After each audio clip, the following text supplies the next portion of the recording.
Right, so ladies and gentlemen, this guy being on stage, very good friend of mine, he's got a club down in South West London. Put your hands together, make some noise for Nabil Abdul Rashid, ladies and gentlemen!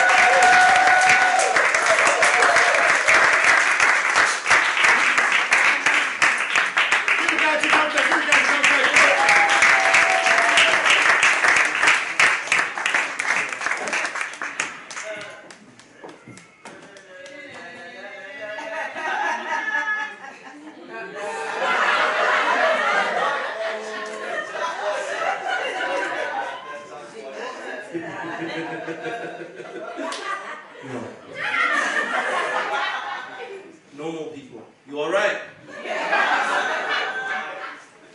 Alright, that was awkward. Normal people, are you alright? Yes! Idiots, I know you're fine. So, you know what, give yourselves a round of applause just for being here, because it's a Tuesday, man. Really, give yourselves a round of applause. Rashid is a beautiful name, because from my name, Nabil Abdul Rashid, you can tell so much about me. From my name, Nabil Abdul Rashid, you can tell that I don't do Christmas. From my name, Nabil Abdul Rashid, you can tell that I read The Guardian. There's like two of us. And most importantly, from my name, Nabil Abdul Rashid, you can tell where I'm from. South London. That's a lie. I was actually born in North London, but my parents had to move back to Nigeria to make sure I learned to speak English properly. And I kind of... Because in London, we don't speak English. We don't. We speak English. It's almost there, but not quite. It's not... I remember the first time, because like, has anyone here actually schooled in another country? Like South Africa, Nigeria, Ghana, has anyone actually been to school in another country? Yeah, so you know that back home, we're taught to speak very, very formal English. I got taught every single proper English word you can think of. I got taught proper English greetings like, hello, good afternoon, good evening, assalamu alaikum. Never one. I had no preparation.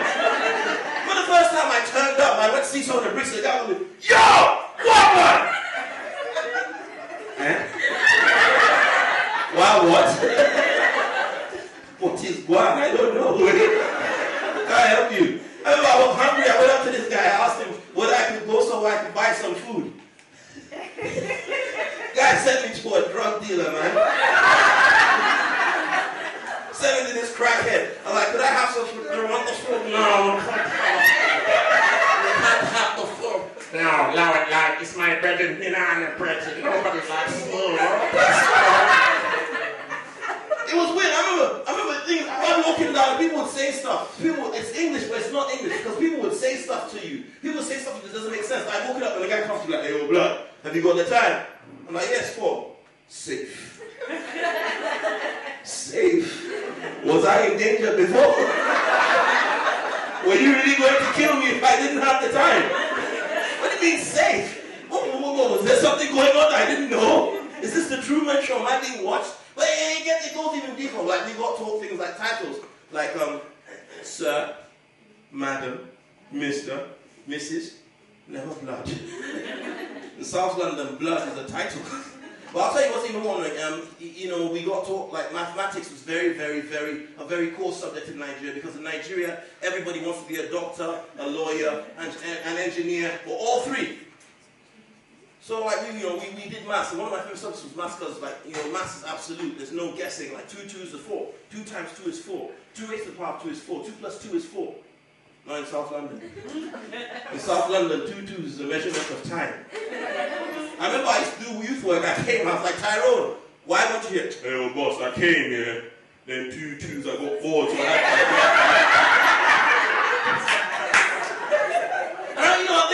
we got taught stuff like biology, and in biology, we get taught about animals we don't even have in Nigeria. So I got taught about bears.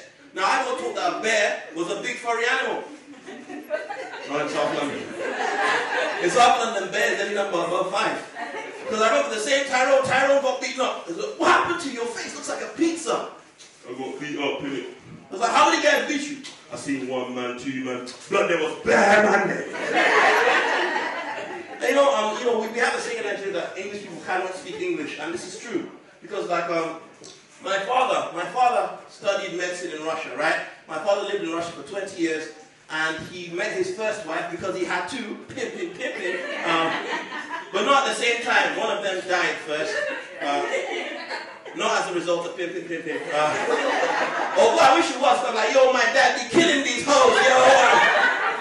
My dad studied in Russia while it was still the Soviet Union because they were training African doctors for free, African and Asian doctors, right? And he met his first wife, who was originally from Afghanistan during the Russo-Afghani War, because Russia and Afghanistan were at war. So he met his first wife there. I have two half-brothers, half Nigerian, half Afghan. What a mess.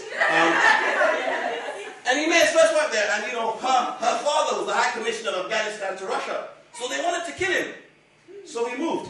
And he moved to England, right? He came into England, and now this is black history, so I'm talking about black history, sorry. I'm going to apologize to anyone in advance. I don't do any jokes about jerk chicken, fufu, jollof rice, or being beaten by my parents, because there's more to being black than good food and bad parenting. So like I was saying, my father, he met his first wife in Afghanistan, and he had to move because they wanted to kill him. He moved to England. He opened up a hospital in Margaret Thatcher's England, right? He opened up a hospital at a time when there was a political party that said, if you want a nigger for your neighbor, vote for Labour. My father moved into England with an Afghan wife and opened up a hospital. So he was a black Muslim communist married to an Afghan woman with white people working for him. Things were complicated, so he moved. And then we ended up in Nigeria. Now my father always said that, look, education is the one thing no one can ever take away from you. So he sent us all to private international schools, right? Which means I went to private international school. I went to a private school in Nigeria. Which means in Nigeria, I was the only black kid in my class. Which is crazy because I moved to England and there was only one white kid in my class, right? And he couldn't speak English. Now, what's really crazy is he was the English teacher. Now that might not be entirely true, but here's the thing. We have a saying that white people cannot speak English. In Nigeria, we say English people cannot speak English, and that is true. Because the survey has been conducted, and recently we found that London is one of the few cities in Europe where ethnic minorities outnumber indigenous white people. That is proof that these people cannot speak English. Because if we outnumber you, we are not the minority. And if you're white and you laugh at that, you're racist. Because why I don't like stuff like that is it makes out all ethnic minorities just to be one group. Like you're black, right? It's just like Chinese people, we can tell. Have you ever had this thing that happens to you at work? You know, they just class all ethnic people as the same. So like, for example, your supervisor, Baljit Singh, who's Indian, is racist to you. And then you go to your head, who's white, and you're like, hey, Dave. Dave's a white name, I looked it up. They're like, hey, Dave, Baljit was just racist to me. And Dave's like, no, Baljit Singh, yes, as opposed to Baljit Jackson, Baljit Singh. Baljit can't be racist. He's ethnic too. He's Indian. Yeah, he's ethnic, but he's not black. Oh, don't be pedantic, it's all the same thing. Has that ever happened to you at work before? Oh, he can't be racist. He's ginger. No, he could never be racist. He can't be racist. He's left-handed. You know, and it really upsets me. You know, you start to look at things like racism differently. You start to understand that racism is a source of ignorance. Now, and here's the thing. I'm sure you guys have guessed this, but like, are there any religious people in the room? Religious people in the room. What, you're religious? What are you? Okay. Was there a Jehovah's Witness in here? No, I'm not picking. I'm just saying that there are religious people in the room. Now that's the thing. It's not easy to say you're religious in this. There might be religious people now who don't want to raise their hands because they made it not cool to be religious. Like, you know, especially if you're Muslim. Now I'm a Muslim and I'm proud of it. It's not a gimmick. I don't just say I'm Muslim for jokes. I pray 5 times a day. I don't gamble. I don't drink. I hate America. By the way, the last part has nothing to do with my religion. It just has to do with their foreign policy. But the point is, I'm religious, right? I'm not one of those annoying people that tries to force my religion on everyone. Like, I've got Muslim friends, Christian friends, Hindu friends, Jewish friends. In fact, I've got friends in weird cults, like Scientologists, Hebrew Israelites, Arsenal supporters, and I love them all. But I'm just saying, you guys get fed with that thing. Shut up with the ooh, it's a joke. Can't take it, get out.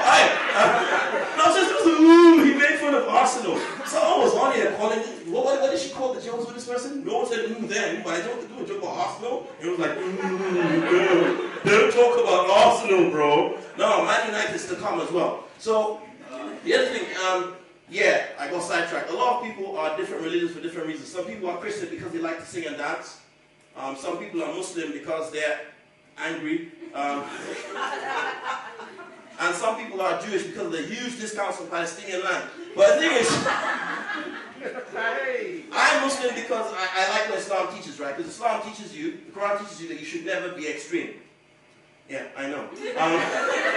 It teaches that you should never be extreme because if you love someone too much, you start to hate them. If you hate someone too much, you become just like them. And it's so true because if you look at extremists, they always contradict themselves. For example, all the radical Islamic preachers, the radical hate Islamic preachers. Oh, I hate Burger King. I hate America. I hate Burger King. I hate McDonald's. Nando's not so bad.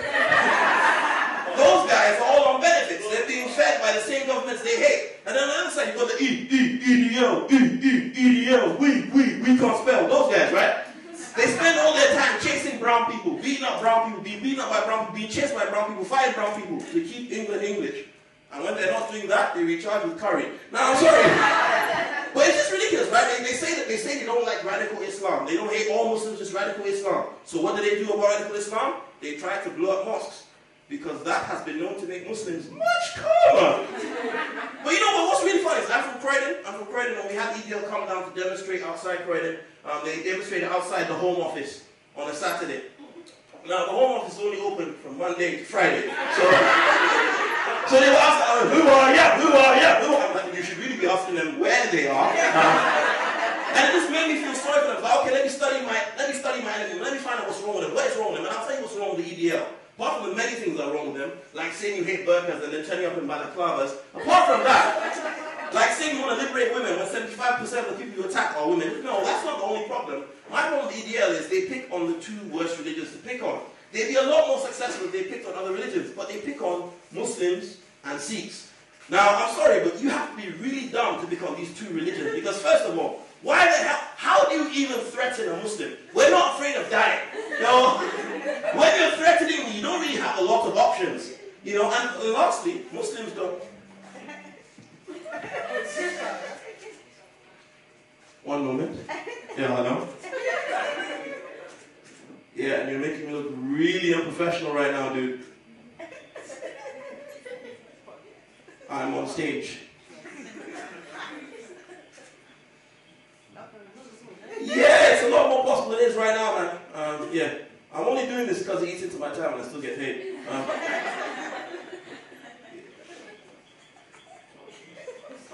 Okay, remember to tell me who you are in the text. Please. Okay, so I'm back now. Okay, what was that about the EDL? Yeah, so the EDL pick on the two worst religions to pick on. Muslims and Sikhs. Because first of all, right, Muslims, we're not scared of dying. How do you threaten someone who isn't afraid of dying? It just doesn't work. And secondly, we all know Muslims don't die, we multiply. And then the second group of people they pick on is Sikhs. Now Sikhs, that's the worst group of people to pick on because Sikhs are the only people in England legally allowed to carry knives at all times. Now I'm sorry, but if I was looking for beef, I would not pick the one crew that's tooled up 247 rude boy. I'm sorry, but Sikhs are the only parents that get upset when their kids don't take knives to school. And you want to start beef with them? Why not pick on other religions? Why not pick on Christians? They turn the other cheek. I mean, I know I'm messing with Jehovah's Witnesses. That would be stupid. They know where you live. And here's the thing, you know what, when we're here doing comedy, and it's whenever we have black comedians on, we have this thing that we do where we constantly label white people as racist, and even though most of them are, just joking, no, not most of them, we forget that we're racist too. Black people are really racist to each other. I'll give you an example.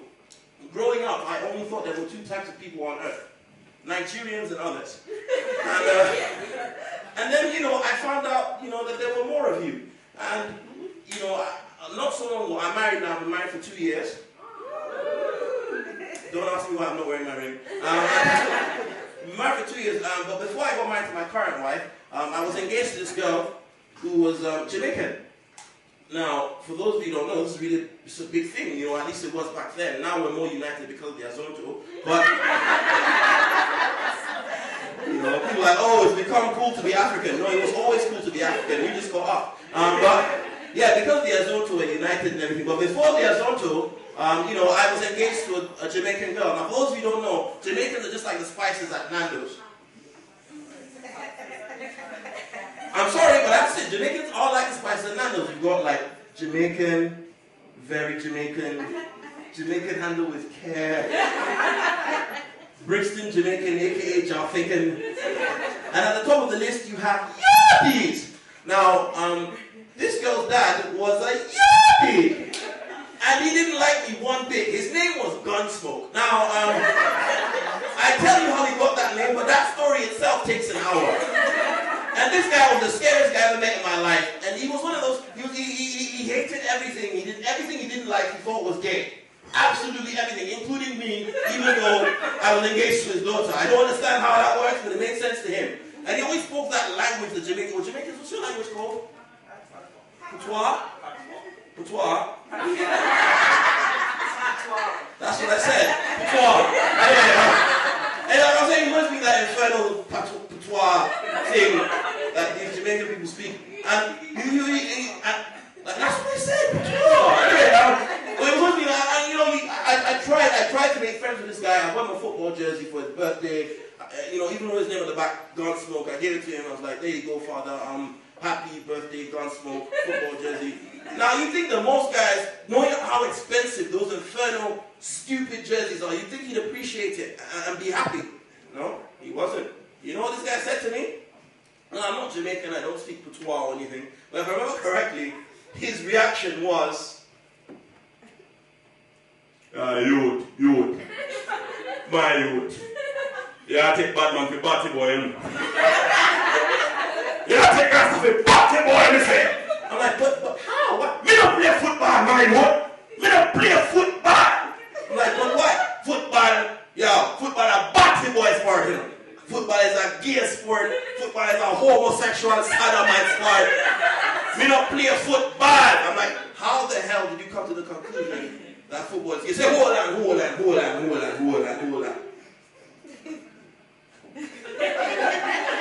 You think when they say star? Yeah, look where they wrap. Make I show you something. You know, see where they wrap on the jersey there? Over there, so. They write, Man United.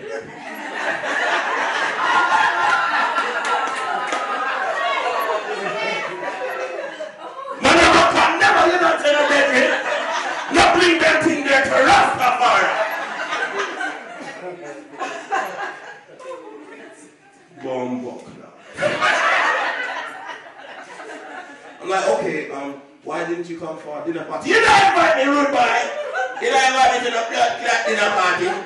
I was like, yes, I did. Say, oh, you invite I. I was like, I sent you a letter. So you sent me a letter, Bedford? Me don't check male, me just check female. You understand?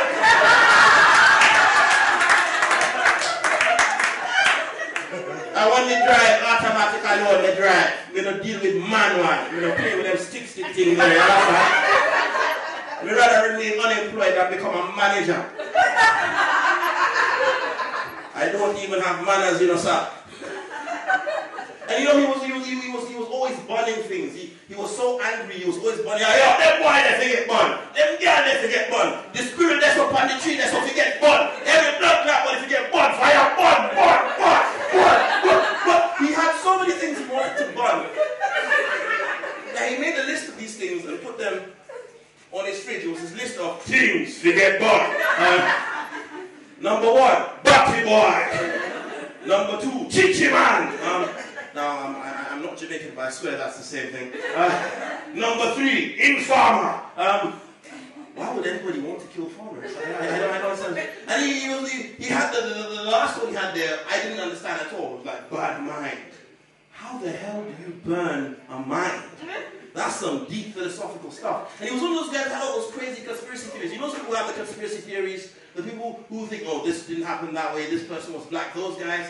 He came to me, he was like, yo, my youth, come here, my youth. I want to educate you. I said, you want to do what now? He said, I want to educate you. I said, no, don't you mean educate? He said, no, we mean educate. Penetrate, I heard emphasize in H. Anyway, as I was saying, you see all the people in the history where things say they're white? I said, yes, all the people in history. So yeah, man, all them boys we see in history where things say them white, there really was black in a star. I'm like, really? Like who? Say, well, hold on, I'm going to show you something now. Jesus Christ of Nazareth was black. Moses was black. Jackie Chan is black. Elvis Blood Clot Presley is black. Napoleon Bonaparte is black. I was like, okay. But the last one really threw. Say, yo, Winston Bumbuckler Churchill was black.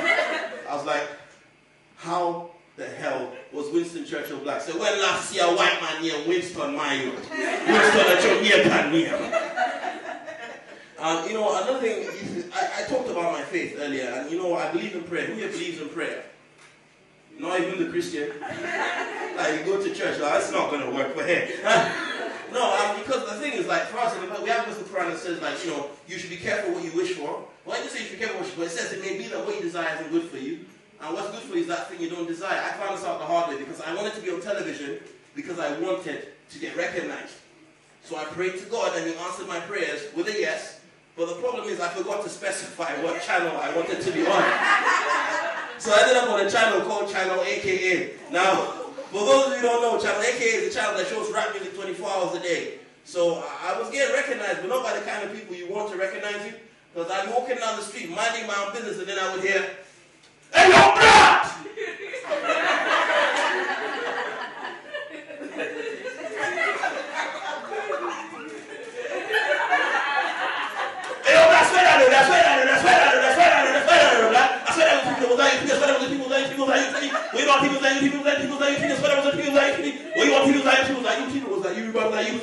Was it you or was it not you?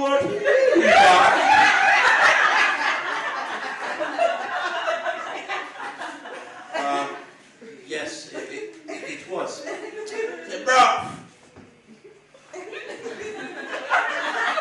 how you gonna act like you don't know me? Round here they call me Asda because my bullets is buy one get one free. You get me? No. I don't. Intimidated by anybody who cannot spell. How do you respond to a death threat like this? And I quote, "Hey, yo, bro, yeah?" Question mark. His spelling was bad, but his punctuation was on point. "Hey, yo, bro, yeah?" Question mark.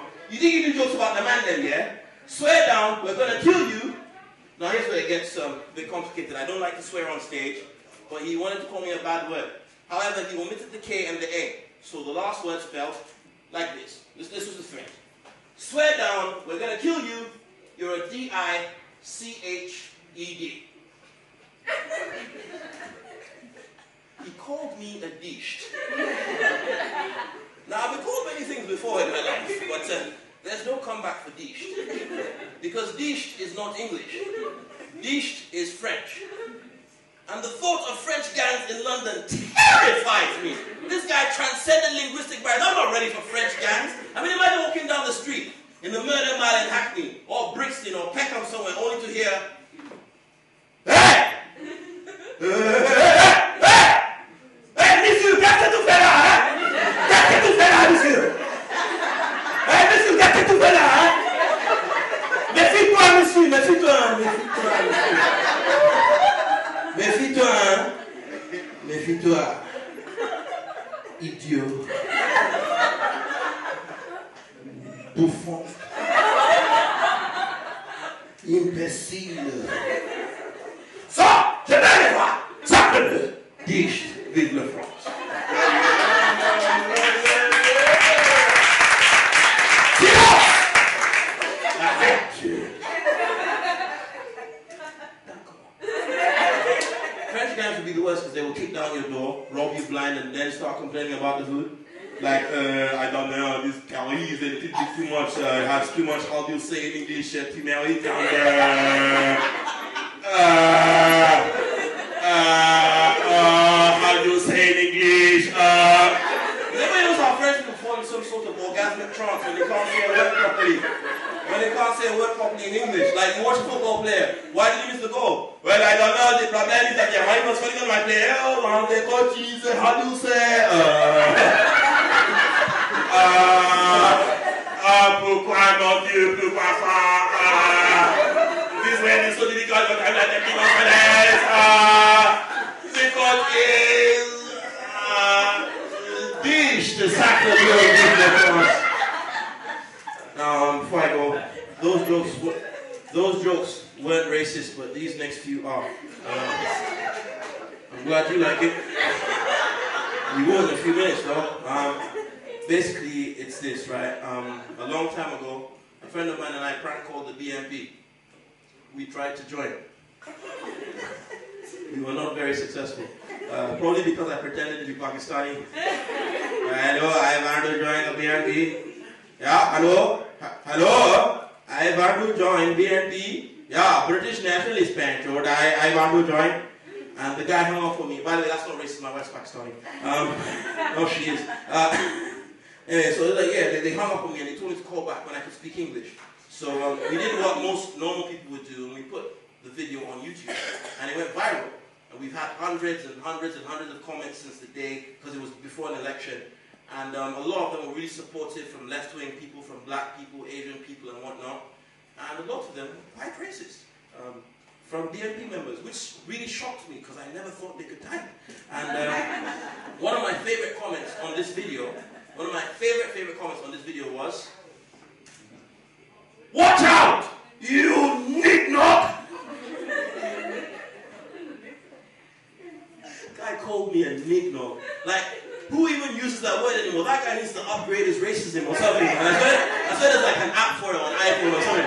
You know? Yeah, I'm sure it probably has John Terry's face. Like, you know, the guy called me, he's like, "Watch out, you knick-knock! You can laugh now, but you're going to be on the first boat back to Africa." Because apparently there's a boat that just goes there. Right? It doesn't even go to any particular country in Africa, it just parks outside and we move on. But that didn't offend me, you know, and I think as black people allow the wrong things to offend us, because recently there was a video on YouTube about a guy doing jerk chicken and rice and peas. I don't know who saw the YouTube video, this white dude. And, yeah, that cracker. And basically the guy did this video, and basically he just bunged a bunch of peas and raw chicken and cooked it for half an hour.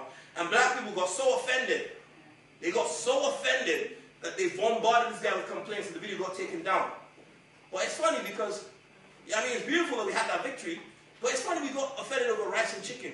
When not long ago, David Starkey was on British television, and he said that the reason that the reason that riots are happening in England is because white people are turning black. Now, before I finish on this note, I just want to say I'm not racist at all. I have lots of white friends. Doesn't sound convincing when we say it.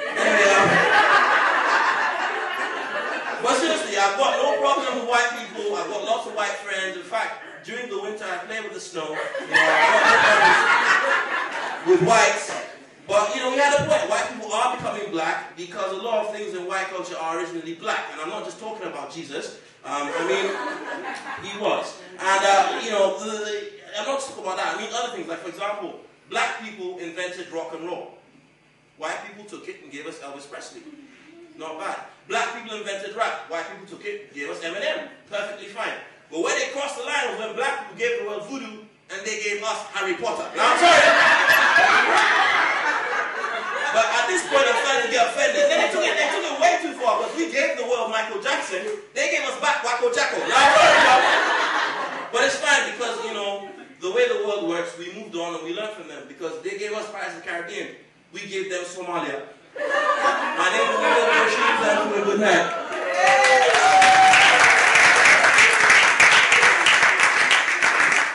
Nabil Abdul Rashid, ladies and gentlemen. Was that your phone for real? Of course, it's her phone. That was your phone.